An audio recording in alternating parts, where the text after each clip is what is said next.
Ladies and gentlemen, please put your hands together for our third storyteller of the evening, Miss Danni Stillwell.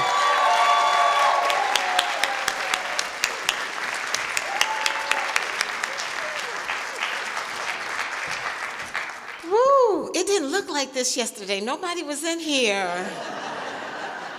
Oh, man. It was 2000. I got invited to the Essence Awards. Yeah. By a really good girlfriend of mine, Iyanla Van Zant. And, yeah. You know. A few of you may know who she is. Who doesn't know who Iyanla is? Well, she is a New York Times best-selling author and lecturer. And she's currently the host of her own television show on the OWN network called Iyanla Fix My Life. 10 o'clock Saturdays. The new season starts April 13th. That's my commercial. And no, she didn't pay me for that. So we're going to New York City. Essence Awards. Awesome. We're in the hotel room, getting dressed, trying on outfits. This one's too short, this one's too tight, this one's not sexy enough. Makeup, shoes flying everywhere. But I had to look fierce.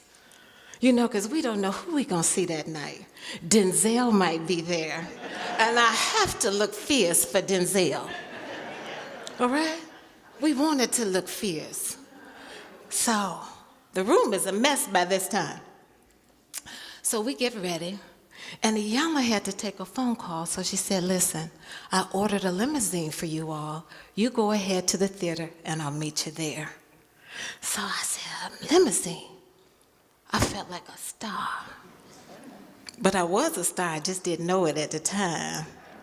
So we get down to the limousine, and we're on our way. And we're in the limousine, and we're talking about what's going to happen that night, the anticipation and the excitement of who we're going to see, because it was hosted by none other than the great Oprah Winfrey and Bill Cosby. Ooh, I'm telling you, we were excited.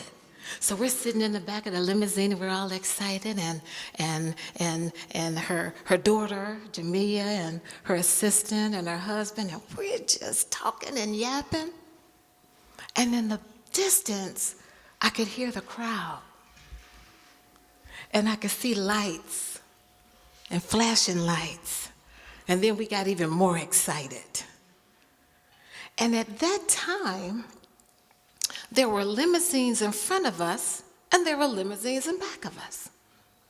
And we began to inch closer and closer and closer, and it dawned on me that we were supposed to have been dropped off on the side of Radio City Music Hall.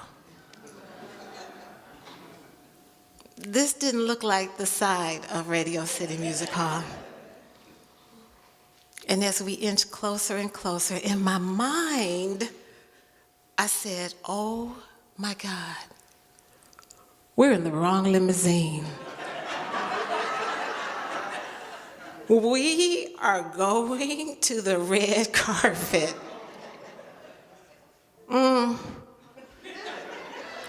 And then I heard myself say it out loud. Hey, y'all, we're in the wrong limousine. I said, what are you talking about? I said, this isn't going to the side of Radio City Music Hall. We're going to the red carpet. And they say, oh, I wonder what's going to happen when Iyanla find out that she's got the wrong limousine. That's what we should have been thinking and saying. But in my mind, I was saying, wow.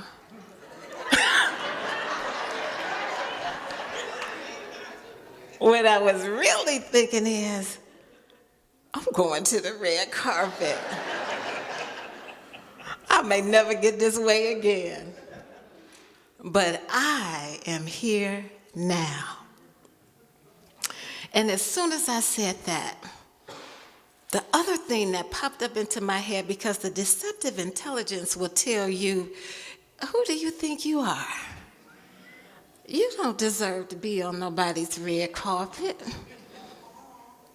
All right? Who do you think you are? And it took me back to when I was about 8 or 9. And I'm about to tell my age, okay? My grandmother had bought us tickets to go see the Dave Clark 5.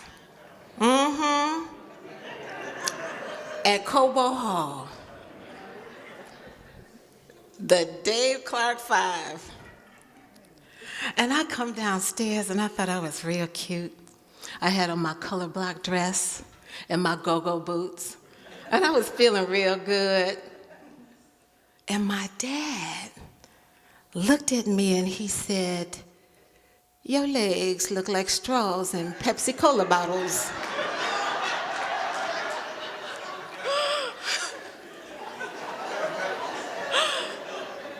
I was horrified. How could my daddy, the one that loved me, and I knew my daddy loved me, how could he say something so devastating to me?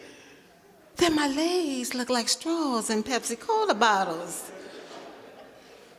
And you know what? It felt like I was punched in the stomach. And I lost my breath. And my heart sank. Because to a little girl, what her daddy says is so important. And it shaped the way I dressed all of my young adult life. I wore dresses down to my ankles.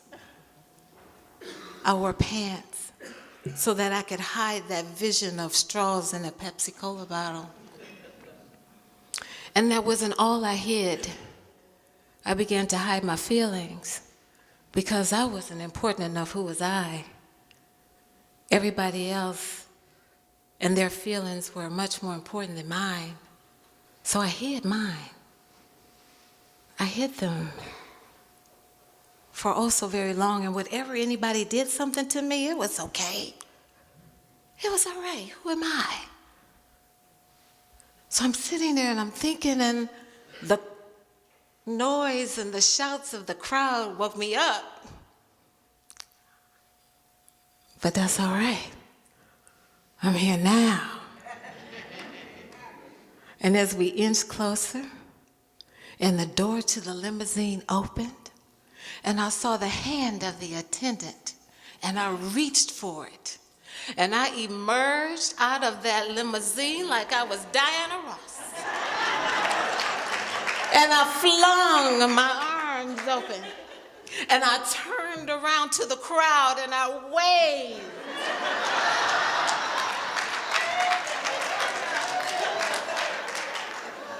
To thank them for all of the years of support and adoration that they had given me. And I waved to them, and they began to wave back until they realized that they didn't know who the hell I was. But that's okay, because I'm on the red carpet. And as I moved down the red carpet, I saw Jasmine Guy and Omar Epps. And they were hollering at me, say, "Hey," I said, "Oh, I don't have time. I got things to do." And E.T. and TMZ, they would say, "We need an interview." I said, "No. I don't have time for photographs or interview. I have to catch you later.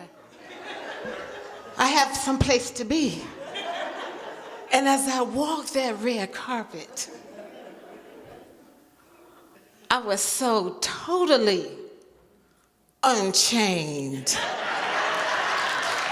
As a matter of fact, I was off the chain that night. Look at here. We went to the after party and, oh, the stars were many, and Loretta Devine and Shamar Moore and Blair Underwood, they were just passing by me, and Leon passed by our table, and ladies, you know how fine Leon is. Yeah, Leon's so fine. But that's another story. And so as he passed by, I said, in my sexiest Detroit voice, I said, Leon, come. I would like to introduce you to some friends of mine. And he came.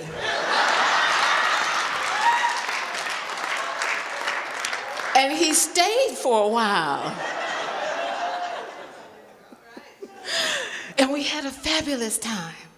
And I took pictures with many different stars. And as I realized that that little girl from the east side of Detroit, who used to think that she wasn't good enough or enough or important, realized that there was a distinct difference between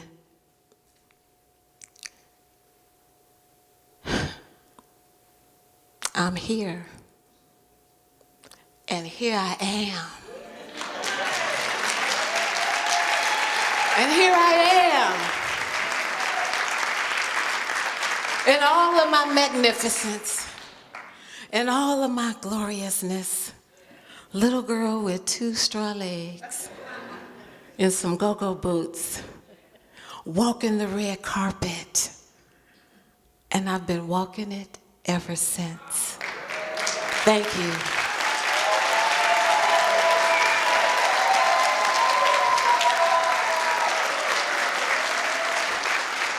There she is, Danni Stillwell.